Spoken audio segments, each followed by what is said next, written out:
இது வரைக்கும் நான் போட்ட எல்லா வீடியோவை விட இந்த வீடியோ தான் ரொம்பவே முக்கியமான வீடியோன்னு நான் நினைக்கிறேன். வியூஸ் வருதோ இல்லையோ அது வேறு விஷயம். ஆனால் இந்த வீடியோவில் இருக்க கண்டென்ட்டை நீங்கள் எல்லோரும் கேட்கணுங்கிறத நான் ஸ்ட்ராங்காக இன்சிஸ்ட் பண்ணுறேன். அப்படி என்னடா சொல்ல போகிறேன் அப்படின்னு கேட்டிங்கன்னா, உங்களுக்கு ஏதாவது ஒரு டாக்டர் ஃப்ரெண்ட் இருந்தாலோ இல்லைனா ஏதாவது டாக்டருக்கு படிச்சுட்டு இருந்தாலோ அவங்க மட்டும்தான் இதை பற்றி பேசியிருப்பாங்க, ஷேர் பண்ணியிருப்பாங்க. மற்றவங்களாம் ஏன் இதை கண்டுக்கவே இல்லைன்னு எனக்கு சத்தியமாக புரியவே இல்லை. அப்படி என்னடா ஆச்சு அப்படின்னு கேட்டிங்கன்னா, அசாமில் ரொம்பவே ஒரு வருத்தத்துக்குரிய விஷயம் தான் நடந்திருக்கு. அது என்னங்கிறத வீடியோவில் சொல்கிறேன்.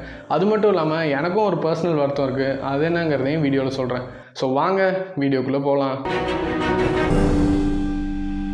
Hi friends, welcome to flashback very. நம்ம சேனலுக்கு புதுசாக வந்திருக்கவங்க இந்த வீடியோ ஸ்கிப் பண்ணாமல் கடைசி வரைக்கும் பாருங்கள். ஏற்கனவே நம்ம சேனலோட சப்ஸ்கிரைபர்ஸ்க்கு இந்த வீடியோ ஸ்கிப் பண்ணக்கூடாதுன்னு நல்லாவே தெரியும். ஃபஸ்ட்டு அசாமில் என்ன நடந்துச்சுன்னு சொல்கிறதுக்கு முன்னாடி இந்தியாவில் ஒரு டாக்டர் ஆகிறது எவ்வளோ கஷ்டங்கிறத நான் ஷார்ட்டாக சொல்லி முடிச்சிடுறேன். ஒரு பையன் ஃபஸ்ட் ஸ்டாண்டர்ட்லேருந்து 10th ஸ்டாண்டர்ட் வரைக்கும் கஷ்டப்பட்டு படித்து 10th அட்லீஸ்ட் ஒரு 90% வச்சுருந்தா தான் இவங்க கேட்குற இந்த பயோமேக்ஸ் குரூப்பே கிடைக்கும். 10th வரைக்கும் கஷ்டப்பட்டது போதும், இதுக்கு மேலே 11th 12th கஷ்டப்பட்டு படிக்க வேணாம்னு நினைக்கிறவங்க தெளிவாக வந்து காமர்ஸ் குரூப் எடுத்துருவாங்க. நான் மேக்ஸ் கூட போட்டுருவேன், பயாலஜிலாம் படிக்க முடியாது அப்படின்னு நினைக்கிறவங்களும் கம்ப்யூட்டர் சயின்ஸ் எடுத்துருவாங்க. ஆனால் 10th நிறைய மார்க் எடுத்துகிட்டு அடுத்து என்ன பண்ண போகிறோம்னு தெரியாமல் ஆற்றுல ஒரு கால் சேத்துல ஒரு காலுங்கிற மாதிரி தான் இந்த பயோமேக்ஸ் ஸ்டூடெண்ட்ஸ் எல்லாருமே இருப்பாங்க. யூஸ்வலாக அப்படி தான் நடக்கும். இப்படி என்ன பண்ணுறதுனே புரியாமல் 11th பயோமேக்ஸ் எடுத்துகிட்டு 12th நம்ம பயோமேக்ஸ் எடுத்தோங்கிற காரணத்துக்காக டாக்டர் ஆகணும்னு அவங்க கனவை மாற்றிக்குவாங்க.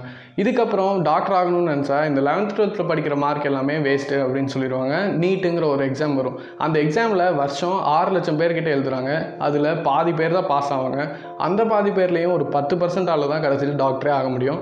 அந்த 10%லேயும் ஒரு 5% தான் வந்து கவர்மெண்ட் காலேஜில் சீட் கிடைக்கும். மற்றவங்களும் வந்து காசு கட்டி எப்படியோ வந்து டாக்டர் ஆகிடுவாங்க. உள்ளே போன உடனே எல்லோரும் ஃபஸ்ட் இயர் இன்ஜினியரிங்கில் என்ஜாய் பண்ணுற மாதிரிலாம் அவங்க என்ஜாய் பண்ண முடியாது. ஏன்னா 5 வருஷம் படிக்கணும், அதுக்கப்புறம் ஒரு MD முடிக்கணும், இப்படி மொத்தம் 7 வருஷம் படிச்சுட்டே இருக்கணும். ஃபஸ்ட் இயரில் நீங்கள் எப்படி வந்து ஒரு சர்வீஸ் மென்டாலிட்டியோடு வந்தீங்களோ அதே மென்டாலிட்டியும் உங்களுக்கு 7th இயர் முடிக்கிற வரைக்கும் இருந்தால் தான் நீங்கள் ஏதோ ஒரு சின்ன கிராமத்தில் போய் ஒரு பிரைமரி ஹெல்த் கேர் சென்டரில் போஸ்டிங் வாங்குவீங்க.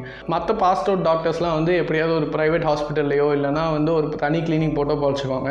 இப்படி சர்வீஸ் மென்டாலிட்டி இருக்குதுன்னு நினைக்கிறவங்க தான் மோஸ்ட்டாக அந்த பிரைமரி ஹெல்த் கேரில் வருவாங்க. இவ்வளோ கஷ்டப்பட்டால் தான் இந்தியாவில் ஒரு டாக்டரே ஆக முடியும். இதுக்கெல்லாம் மேலே ஒரு நாட் ஸோ சர்ப்ரைசிங் ஃபேக்ட் சொல்லட்டா, WHO 1000 பேருக்கு ஒரு டாக்டராச்சும் இருக்கணும்னு அவங்க ரெக்கமெண்ட் பண்ணியிருக்காங்க. ஆனால் நம்ம இந்தியாவில் அந்த இண்டெக்ஸில் ரொம்பவே கீழே இருக்கும்.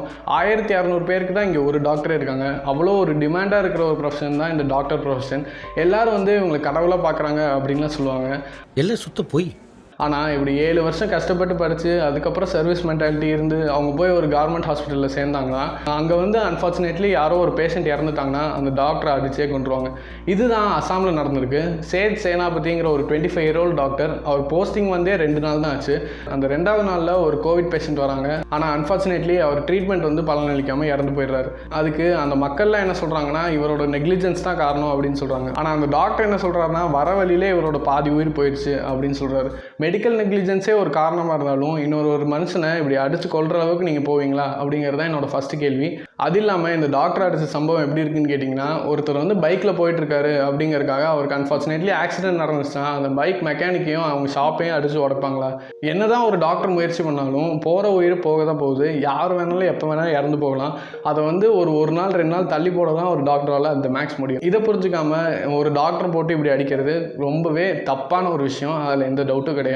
வடக்கன்ஸுக்கு மட்டும்தான் மூலிகை இல்லை, அவங்க தான் இப்படி எல்லாம் பண்ணுவாங்க அப்படின்னு நீங்கள் இப்போ நினைக்கலாம். ஒரு வருஷத்துக்கு முன்னாடி சாமுவல் ஹெர்க்லிஸ்னு ஒரு டாக்டர் இருந்தார். அவர் ஒரு 55-year-old டாக்டர். கோவிட் பேஷண்ட்ஸை ட்ரீட் பண்ணி அவருக்கு கோவிட் வந்துச்சு. அன்ஃபார்ச்சுனேட்லி அவர் இறந்து போயிட்டார். ஆனால் அங்கே இருக்க மக்கள் என்ன பண்ணாங்கன்னு கேட்டிங்கன்னா அவரை கிரிமேட் பண்ண கூட விடலை. அம்பத்தூர்லேருந்து அடுத்த ஏரியா, அதுக்கப்புறம் அடுத்த ஏரியான்னு 10 மணி நேரமாக அவர் அலைய விட்டு கடைசியில் வந்து போரூரில் தான் அவங்களை கிரிமேட் பண்ணாங்க. காலையில் 12 மணிக்கு எடுத்த பாடியை அவங்க நைட்டு 10 மணிக்கு தான் கிரிமேட் பண்ணாங்க. இதுவும் நடந்தது நம்ம இருக்க தமிழ்நாட்டில் தான். இதை பண்ணதெல்லாம் நம்மள மாதிரி ஒரு ஆள் தான். வடக்கன்ஸோ வேறு யாரோ கிடையாது. எந்த ஒரு பெரிய நாட்டிலையும் இல்லாத மாதிரி WHO ரெக்கமெண்டேஷன் கீழே தான் நம்ம டாக்டர் டு பேஷண்ட் ரேஷியோ இருக்குது. இவ்வளோ ஸ்கார்ஸாக இருக்கிற ஒரு டாக்டர்ஸை நீங்கள் இப்படி அடிச்சு கொண்டீங்கன்னா, அதுவும் இந்த மாதிரி கோவிட் டைம்ஸில் அடிச்சு கொண்டீங்கன்னா, இப்போ எல்லா டாக்டர்ஸும் சேர்ந்து நாங்கள் இதுக்கு மேலே வரமாட்டோம், எங்களுக்கும் வந்து குழந்தை இருக்குது, எங்களுக்கும் ஃபேமிலி இருக்குது, அவங்கள பார்க்கணுன்னு எந்த ஒரு டாக்டர்ஸோ இல்லைனா வந்து ஃப்ரண்ட்லைன் ஒர்க்கர்ஸோ வந்து சர்வீஸ்க்கு வரலைன்னா இப்போ லட்சத்தில் போயிட்டு இருக்க கேஸ் என்றைக்கோ கோடியில் போயிருக்கும். இந்த வீடியோ பார்த்துட்டு இருக்க நீங்களோ இல்லை இந்த வீடியோ பண்ணிட்டு இருக்க எனக்கோ கோவிட் நேரம் வந்திருக்கும். ஸோ இந்த டைமில் நீங்கள் வந்து டாக்டரை கடவுளாக கும்பிடானா அட்லீஸ்ட் ஒரு மனுஷனாவது மதித்து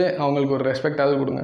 அவனோட பர்சனல் ஃப்ரெண்ட் எனக்கு ரொம்பவே வருத்தமான விஷயம் என்னன்னு கேட்டிங்கன்னா, நேற்று நான் வாட்ஸ்அப்பில் என் நெக்ஸ்ட் யூடியூப் வீடியோவுக்கு கண்டென்ட் எதுவும் இல்லை, உங்களுக்கு ஏதாவது தோணுச்சுன்னா சொல்லுங்கள், அதை நான் பேசுகிறேன் அப்படின்னு சொல்லியிருந்தேன். நிறைய சஜஷன்ஸ் வந்துச்சு எனக்கு. பப்ஜி பற்றி பேசுங்க, வேர்ல்டு டெஸ்ட் சாம்பியன்ஷிப் பற்றி பேசுங்க அப்படின்லாம் வந்துச்சு. ஆனால் ஒருத்தர் கூட ஒரு 100 பேர் பார்த்துருப்பாங்க, அந்த 100 பேரில் ஒருத்தர் கூட ப்ரூட்டாலிட்டி அகேன்ஸ்ட் டாக்டர்ஸ் பற்றி பேசுங்கன்னு சொல்லவே இல்லை. என்னால் பேச முடியாதுன்னு நினச்சிட்டாங்களோ இல்லை அவங்களுக்கு தோணவே இல்லையோ அப்படிங்கிறது எனக்கு தெரியாது. ஆனால் இந்த வீடியோவிலேருந்து நான் உங்ககிட்ட கேட்குறது என்னன்னு கேட்டிங்கன்னா, brutality against doctors, brutality against humans, brutality against animals எதுவாக இருந்தாலும் அது நடக்கக்கூடாது அப்படின்னு நீங்கள் நினச்சிங்கன்னா இந்த தாட்டை முடிஞ்ச அளவுக்கு நிறைய பேர் ஷேர் பண்ணுங்கள். ஸோ தட் நம்ம எல்லோரும் சேர்ந்து ஒரு சின்ன பாசிட்டிவ் சேஞ்ச் கொண்டு வர முடியும். தேங்க்யூ.